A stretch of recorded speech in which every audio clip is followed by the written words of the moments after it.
Have you ever wondered how you create a high-performance culture, maintain sustainable staff engagement, build a strong pipeline of leaders, embed change effectively in the organization? Numerous surveys have repeatedly identified these as some of the most vexing questions facing organizations. The workplace is like a complex jigsaw puzzle, and we, OD consultants, help make sense of the apparent disorder. It requires all of our experience, creativity, and knowledge, as no two challenges are the same. These puzzle pieces, partnering with clients to create unique competitive advantages through integrated, high-performance systems filled with happy, engaged staff, is what gives us a real thrill. The role of an OD consultant can best be imagined as the interplay between three seemingly dissimilar occupations: a medical doctor, a chef, and a magician. Like a doctor, the OD consultant needs to carefully diagnose what the real underlying symptoms are. Once diagnosis has been completed, we move to prognosis. Using the available ingredients, we create a recipe that will be appropriate for the client's needs. There's no point serving steak to a bunch of vegetarians.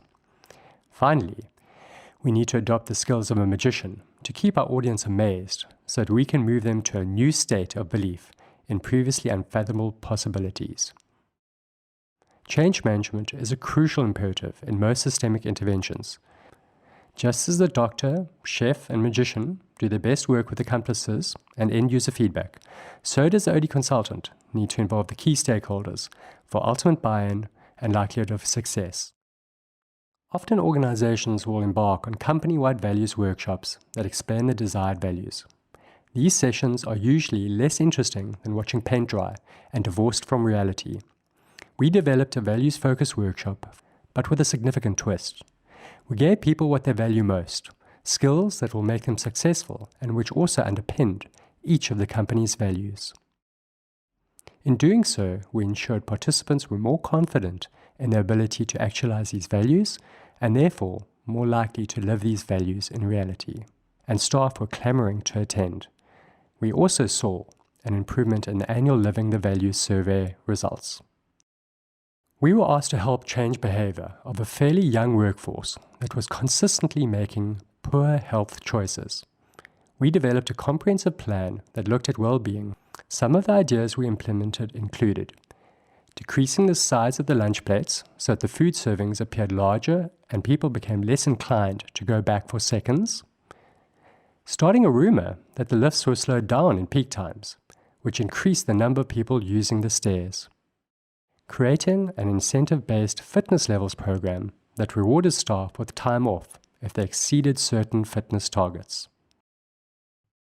The retention of high-caliber knowledge workers is paramount for organization success. Whilst we know a person's direct leader has a large impact on the person's intention to stay, often some of the most important influences in the decision-making process are neglected.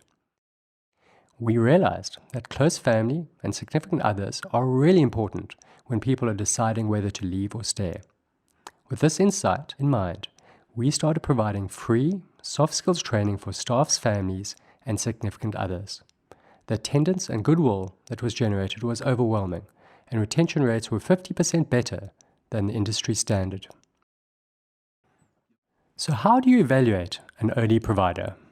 Firstly, they should have robust science at the center of their offering. It should be simple to apply. It should be needs-driven and focuses on the real underlying issues. They should align to the business principles and desired culture. They should measure ROI whenever possible. And ultimately, they should leave the client upskilled, not dependent on the OD consultant. Let us help you by acting as a sounding board, a solutions generator, systems architect, a sequencer, i.e. a person who plans and project manages the intervention, and finally, sourcing, providing the skills and resources to meet the action plan.